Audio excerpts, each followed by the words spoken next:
Olá, seja bem-vinda, bem-vindo. Começando por aqui mais uma análise dos fatos com um resumo do que acontece no seu dia. Um noticiário ágil, analítico, para você continuar bem informado nesta sexta-feira. Salve, Felipe Moura Brasil. Salve, salve, Carol, equipe da Eldorado FM, melhores ouvintes, sextou bonito, até com sol em São Paulo, veja só você, Carol, que milagre, que raridade. Lembrando que o programa Análise dos Fatos fica disponível nas plataformas de podcast logo após a transmissão ao vivo. Vamos aos destaques então desta sexta, 24 de março. O presidente Lula está com pneumonia, passa por nova avaliação médica e adia a viagem à China em ao menos um dia. Metroviários aceitam oferta da empresa e paralisação termina em São Paulo. Segundo dia de greve foi de novo um caos no trânsito. E ainda o ex-presidente Bolsonaro entrega joias sauditas em Brasília e o amistoso da seleção brasileira no Marrocos. O que acontece no Brasil e no mundo. Análise dos fatos. As estações das linhas 1 azul, 2 verde, 3 vermelha, além da 15 prata do metrô de São Paulo foram abertas e a operação foi retomada integralmente na tarde desta sexta-feira. Por volta das 10 da manhã, o sindicato anunciou o encerramento da greve após a categoria aceitar a proposta do governo de pagamento do abono salarial. A retomada da operação ocorre após a proposta de pagamento de abono pelo metrô ser aceita pela categoria. A Renata Okumura tem as informações para a gente. Olá, boa tarde. Uma assembleia do Sindicato dos Metroviários decidiu nesta sexta-feira aceitar a proposta do governo paulista e encerrar a paralisação da categoria iniciada no dia anterior.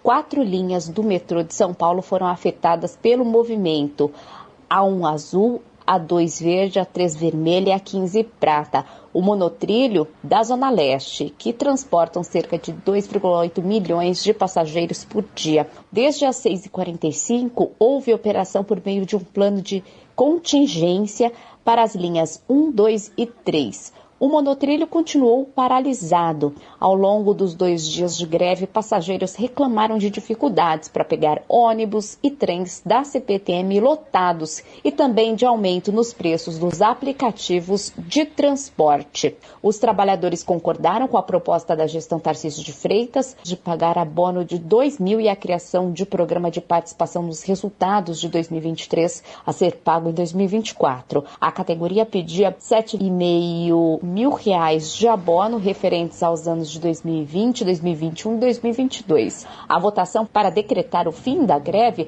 foi apertada, com uma diferença de apenas 21 votos. Foram 1.480 favoráveis e 1.459 manifestações contrárias a encerrar os protestos. O Sindicato dos Metroviários, no entanto, reforça que as reivindicações serão reforçadas por parte da categoria ao longo da campanha.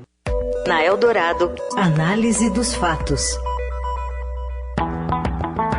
O advogado do ex-presidente Jair Bolsonaro entrega o segundo pacote de joias árabes à Caixa Econômica Federal. Vamos a Brasília com André Borges. Boa tarde, André. Boa tarde para você, Carol, Felipe e ouvintes da Rádio Eldorado. Bem, a defesa do ex-presidente Jair Bolsonaro entregou na manhã de hoje o segundo kit de joias que Bolsonaro ganhou do regime da Arábia Saudita lá no fim de 2021, que só chegou a ele depois da eleição no ano passado, que foi entregue a ele. Lembrando que esse conjunto entrou de forma ilegal no Brasil. Ele não foi declarado à Receita, ele passou direto ali pela comitiva do então ministro de Minas e Energia, Bento Albuquerque, que tentaram reaver, inclusive, o primeiro conjunto, aquele estimado em 16 milhões de reais, o conjunto de diamantes, não conseguiram e não contaram também para os auditores fiscais, já que um tinha ficado e o outro tinha passado, não falaram nada e trouxeram para Brasília esse segundo conjunto, que foi estimado em cerca de 400 mil reais. Ali, se a gente olhar peças similares, como o relógio de ouro, abotoaduras em ouro, caneta em ouro, enfim, são várias peças que tem dentro desse conjunto, daquela marca suíça, Chopard, uma marca de luxo, de itens muito caros, e que estava guardado dentro de uma área privada do ex-presidente Jair Bolsonaro aqui em Brasília. Os advogados entregaram hoje esse conjunto para uma agência da Caixa Econômica Federal, conforme foi determinado pelo Tribunal de Contas da União. Agora, resta saber aí o desfecho, né, do que vai ser feito também com os diamantes que eram para a primeira-dama Michele Bolsonaro e que seguem apreendidos na alfândega porque se transformaram em prova de crime que está sendo apurado pela Polícia Federal e também o Ministério Público Federal em Guarulhos. E a defesa do Bolsonaro devolveu também um fuzil e uma pistola que tinham sido recebidos em 2019 durante viagem aos Emirados Árabes Unidos, mas nesse caso as duas armas foram comunicadas à Receita Federal e ao Exército para que fossem registradas, apesar de ser uma discussão bastante pertinente o fato de presentes serem dados como armas de fogo trazidos em voos da FAB, me parece, né, que foi o caso. É tudo muito vergonhoso que tenha sido necessária uma decisão do Tribunal de Contas da União para que Jair Bolsonaro entregasse esses objetos de valor e essas armas de fogo na sequência. Os objetos de valor, em todo esse estojo, eles foram avaliados pelo Estadão em R$400 mil, já tem gente falando que na verdade dão R$500 mil, então é um valor aí entre 400 e 500 mil reais, que não são itens personalíssimos, isso não é lembrança, isso não é souvenir que uma autoridade entrega para outra. Então é claro que houve uma estratégia do se colar colou por parte de Jair Bolsonaro, só que diante da revelação feita pelo Estadão, diante da repercussão negativa desse gesto imoral, ele foi impelido a devolver. Então o se colar colou não colou. Antes tarde do que nunca, claro, mas o importante nessa história para o futuro, nesses procedimentos, é que o TCU decidiu fazer um pente fino ao final do mandato de cada presidente para decidir o que é personalíssimo e o que não é. Eu espero que eles coloquem tudo para ser incorporado ao patrimônio público da União e aí no final do mandato possam liberar alguns itens que considerarem personalíssimos, que considerarem que tem um vínculo pessoal e que sejam objetos de um valor muito pequenininho. Se deixar na mão de presidente, vai ter sempre essa margem para polêmica e para tentativa sorrateira de embolsar. Análise dos fatos. O presidente Luiz Inácio Lula da Silva, diagnosticado com pneumonia leve, passou por uma reavaliação médica nesta manhã e deve manter a viagem à China adiada para o próximo domingo. Ele foi avaliado por uma equipe médica no Palácio da Alvorada. De acordo com a apuração, devido ao quadro de saúde de Lula, a reunião entre o chefe do executivo, ministros e líderes que tinha sido adiada para esta tarde foi cancelada. O presidente passará o dia no Alvorada. Lula passou por exames no Hospital Sírio-Libanês em Brasília ontem à noite e foi diagnosticado com essa pneumonia. Por causa do quadro, a viagem à China foi postergada de sábado para domingo. Ontem, o presidente cumpriu a agenda no Rio de Janeiro. O médico Roberto Calil Filho, inclusive, esteve no Palácio da Alvorada na manhã de hoje, sexta-feira, 24 de março. Disse que o Lula deve viajar no domingo, né, que o quadro dele é bom, que está estável, medicado. Essa viagem é aquele trem da alegria que une muitos parlamentares com empresários, até sindicalista vai, pelo menos os empresários vão pagar as despesas, os outros, não sei ainda os sindicalistas como é que ficou a situação, mas vão ser pagos com dinheiro público, né? Então a gente tem que monitorar efetivamente qual é o resultado dessa viagem. A China é o maior parceiro comercial do Brasil, vamos ver se o Brasil consegue aí ampliar o conjunto de produtos brasileiros para venda lá nesse chamado gigante asiático, né, que é uma ditadura, evidentemente. O Lula não consegue fazer críticas, nem Jair Bolsonaro fez, agora é preciso estabelecer relações comerciais. Eu desejo melhoras ao presidente da República, ele vem falando barbaridade, como a gente vai ver no próximo tema, mas apesar de todas as críticas, a gente quer que as autoridades tenham saúde, não desejamos mal a elas e que elas possam, de repente, colocar também a cabeça no lugar, né? Seria importante que fizessem isso. Na Eldorado, análise dos fatos. E em menos de 3 meses de governo, o presidente Lula acumula uma série de falas polêmicas que renderam acusações de adversários e críticas até entre aliados. A mais recente foi em relação ao senador Sérgio Moro, ex-juiz da Lava Jato. Um dia depois de a Polícia Federal deflagrar uma investida para desarticular um plano do primeiro comando da capital contra o senador, Lula afirmou que as suspeitas são uma armação do ex-juiz.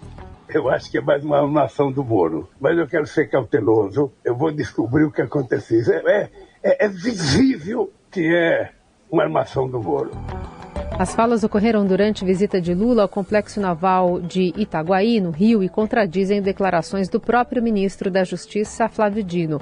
O auxiliar do petista tinha conhecimento havia 45 dias das investigações e chamou de mau caratismo a tentativa de politizar uma operação séria. Na reação, Moro cobrou decência do presidente. Hoje fui surpreendido com uma fala do presidente da República que simplesmente riu das ameaças à minha família e chegou a sugerir que poderia ser uma armação da minha parte. Eu repudio veementemente essas afirmações. Há uma família ameaçada pelo crime organizado. Se o presidente não tem nenhum apreço por mim, pela vida humana, peço pelo menos que respeite aqui a minha família. Peço que respeite o trabalho que a Polícia Federal está realizando e o trabalho que as polícias que estão nos prestando segurança a mim e a minha família estão fazendo. A juíza que Lula cita na sua fala é Gabriela Hart, da nona Vara Federal de Curitiba. Após a fala, ela levantou o sigilo da decisão que autorizou a ação da Polícia Federal, que levou 11 à prisão. A Operação Sequaz apontou que a facção planejava atentados contra autoridades. Como mostrou o Estadão, o objetivo era resgatar da cadeia o líder do grupo, Marco Williams Erbas Camacho, Marcola, e foram gastos R$5 milhões nessa ação.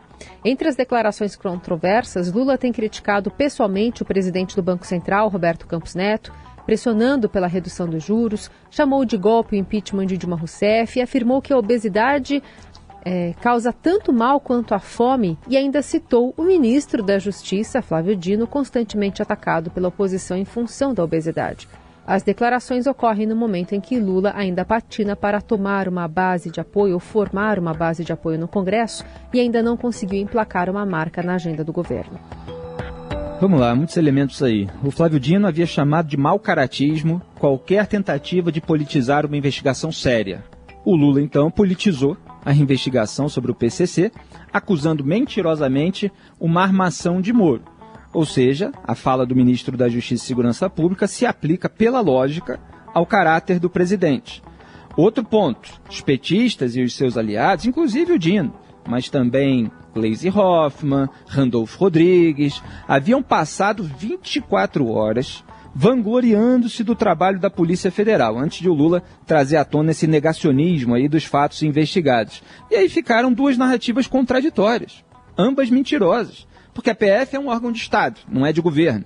E ela provou que a armação era de criminosos do PCC, como mostra o processo. Tem outro detalhe, o pedido de retirada de sigilo do processo foi feito à Justiça Federal pelo delegado da PF que conduz as investigações, o Martins Botaro Puper, às 14 horas de ontem, quinta-feira, 23 de março. O Lula soltou essa frase aí pela manhã. Agora, a alegação para retirada do sigilo por parte do delegado foi questão de investigar a defesa, ter acesso, etc. Não teve nada a ver ali, pelo menos expressamente, com a declaração do presidente, embora, obviamente, seja muito bom que venha a público todos os elementos para dissipar qualquer dúvida que essa barbaridade dita pelo presidente possa ter causado. Inclusive com esse intuito, né, de plantar dúvida, que é um recurso, um método que os populistas usam muito, que as pessoas são ingênuas e elas falam, mas será? Então a juíza Gabriela Hart, substituta lá da nona Vara Federal de Curitiba, decidiu liberar apenas alguns documentos da investigação para não colocar em risco vítimas e investigados do caso. Ainda teve esse cuidado. E diz lá no processo, eu li tudo, as provas colhidas indicam que atos criminosos estão efetivamente em andamento na cidade de Curitiba há pelo menos 6 meses. É mais até do que o governo do PT. Quer dizer, eles já estão juntos nessa empreitada, os membros do bando, desde o governo passado, o governo Bolsonaro. E continua lá no processo contando com a presença física dos investigados, compra de veículos, aluguel de imóveis e monitoramento de endereços e atividades do senador Sérgio Moro. E aí eu acrescento, você tem ali o cativeiro, tem imagem ali, foto do cativeiro com fundo falso, aquele lugar que estava sendo preparado para manter o refém. As provas incluem prints de trocas de mensagens entre os criminosos, anotações sobre esses gastos milionários com os preparativos para o sequestro do Moro, R$5 milhões. E você tem ali a lista de códigos dos bandidos, na qual Flamengo significa sequestro e Tóquio era o Sérgio Moro. Está lá, numa troca de mensagem, a lista dessas palavras em código e do que elas significam. E essa trama começou a ser revelada quando um ex-membro do próprio PCC, jurado de morte por outro integrante, virou testemunha protegida, forneceu dados e disse que o seu potencial assassino também estava encarregado do plano contra o atual senador. A partir daí, a Polícia Federal foi e encontrou todas as demais provas, quer dizer, não é simplesmente baseado num relato, numa delação, então é mentira, não. Está lá tudo no processo. Então como é que o Moro poderia ter armado tudo isso em cumplicidade com tantos agentes e criminosos? Quer dizer, só nessa fantasia de uma mente acometida por um revanchismo permanente, né? Não respeita nem a dor de uma família ameaçada por uma facção armada, que, como mostra o processo, tem um histórico de assassinatos de agentes públicos que a incomodaram. Então, assim, não resta mais a menor dúvida de que aquele desejo que o Lula confessou de F com o ex-juiz Moro para se vingar dessa gente, ele permanece, continua. A Gleisi falou em aula de civilidade e democracia. Essa é a aula? Não pode ser. Isso é uma barbaridade com requintes de crueldade. Você ouve Análise dos Fatos, com Felipe Moura Brasil e Carolina Ercolim. Seguimos com a análise dos fatos, indo direto para Brasília, ouviu Daniel Vetterman contar mais sobre o presidente da Câmara dos Deputados, Arthur Lira, que agora articula e aprova um projeto a toque de caixa para beneficiar políticos investigados em julgamento. Olá, Carol. Olá, Felipe. O presidente da Câmara, Arthur Lira, articulou uma nova lei e aprovou a toque de caixa um projeto que favorece políticos investigados na Lava Jato. A proposta estabelece que, quando há empate em um julgamento no Supremo Tribunal Federal ou em outros tribunais colegiados envolvendo processos penais, o resultado favorece e absolve automaticamente o réu. A estratégia do Centrão é se antecipar à provável indicação de Cristiano Zanin para o Supremo Tribunal Federal. O ministro Ricardo Lewandowski vai se aposentar e a tendência é que o placar da Lava Jato no Supremo fique 5-5. Como Cristiano Zanin foi advogado do presidente Lula na operação, ele se declararia suspeito para julgar esse tipo de ação. Então, a nova lei vai favorecer diretamente os réus. Lembrando que esse não é o entendimento que o Supremo Tribunal Federal aplicou desde 2021, quando o ministro, então presidente da Corte, Luiz Fux, entendeu que o empate não favorece os réus e condenou o ex-deputado André Moura. Então o projeto foi apresentado e agora foi pautado na Câmara e deve ser apreciado pelo Senado nas próximas semanas. Mais uma barbaridade. Vou enfatizar aqui o que o Daniel explicou. A proposta absolve os réus quando há empate num julgamento. E isso não acontece à toa. O Centrão se prepara aí para essa indicação do Cristiano Zanin pelo Lula ao Supremo. Como ele foi advogado na Lava Jato, defendeu o Lula, não participa dos julgamentos. Então, se o placar ficar 5-5, por exemplo, o réu está absolvido. Quer dizer, é como se o Cristiano Zanin, então, votasse. Eles estão se preparando para a eventualidade dessa declaração de que ele não pode participar do julgamento e para continuar como se ele pudesse participar. Então, o Arthur Lira garantiu o avanço da impunidade no STF para essa eventualidade da indicação do Zanin pelo Lula. E essa medida aconteceu no mesmo dia, logo depois, me parece, de o Gilmar Mendes, ministro do STF, blindar o Arthur Lira em 3 casos. Encerrou ali 3 ações de improbidade administrativa contra o atual presidente da Câmara. Você tem ali ações de improbidade ligadas ao caso da Lava Jato, de acordo com a denúncia que tinha sido apresentada pelo então PGR, Procurador-Geral da República, Rodrigo Janot, em 2015. Ele e o pai dele, o senador Benedito de Lira, tinham recebido propina de 2,6 milhões de reais em 2010 e 2011 de um esquema de corrupção na diretoria de abastecimento da Petrobras. Então isso tem a ver com o Petrolão. Então Gilmar Mendes encerrou lá 3 casos. O Dias Toffoli está sentado há mais de 2 anos num pedido de vista que ele próprio fez de uma denúncia de corrupção contra o Lira. Porque um ex-assessor dele foi flagrado lá transportando mais de 100 mil reais em dinheiro vivo. E o processo fica parado mesmo, aparentemente, com essa decisão da Rosa Weber de limitar o tempo de pedido de vista. O Lira realmente é bastante privilegiado. Ele, inclusive, articulou a aprovação de mudanças do afrouxamento da lei de improbidade e a defesa dele, assim como a do Bolsonaro, de outros políticos, o general Eduardo Pazuello, usa as mudanças, o afrouxamento, para aliviá-lo de condenações que ele chegou a ter por causa do que ele fazia lá na Assembleia Legislativa de Alagoas, quando tinha ali um certo controle sobre os cofres públicos locais. Então, assim, o Gilmar blinda o Lira, o Toffoli blinda o Lira garante que a turma do Gilmar e do Toffoli no Supremo vai ter maioria, né, contrária ali àquela turma em que geralmente ficam Luiz Edson Fachin, Luiz Roberto Barroso, a depender da votação se é na segunda turma ou no plenário. Eventualmente, Luiz Fux também. Então o Lira sabe muito bem como agradar os ministros. Análise dos fatos.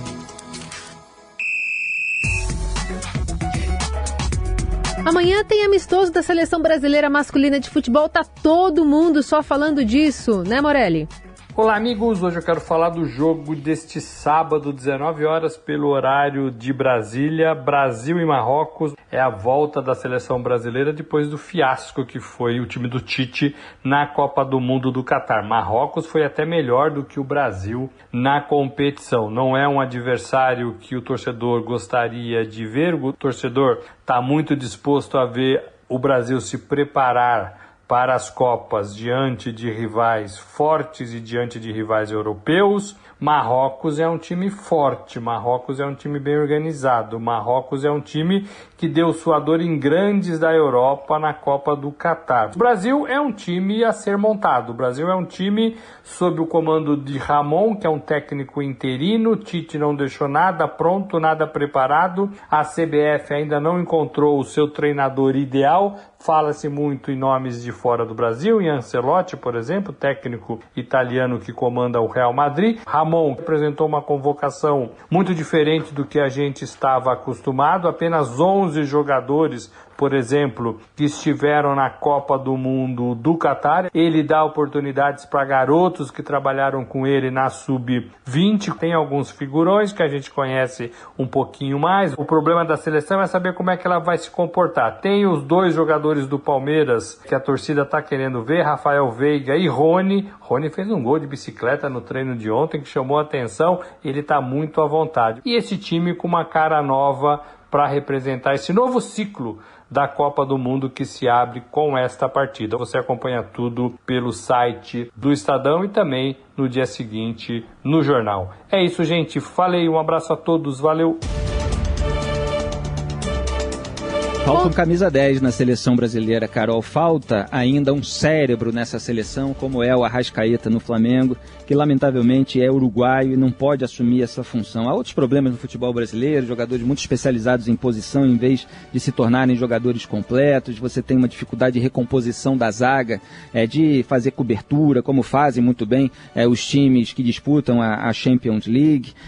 Você tem falta de triangulação no ataque. Tudo isso que foi a causa dos fracassos recentes da seleção brasileira. Seria importante, e eu estou pregando isso há mais de 12 anos, que viesse um técnico estrangeiro realmente moderno em lugar desses professores aí que posam de grandes sabedores, conhecedores do futebol, mas não sabem nada, né? Então já houve muita menção ao Pep Guardiola, agora ao Carlo Ancelotti, técnico do Real Madrid, ali o Vinícius, o Vini Júnior falando bem dele, claro, o Rodrigo também.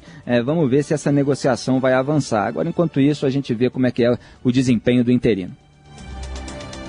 E assim a gente fecha mais uma análise dos fatos, fechando também mais uma semana, edição 10 desse programa que você ouve nas plataformas digitais. Trabalhos técnicos de Moacir Biasi e o comando da mesa de som é de Carlos Amaral.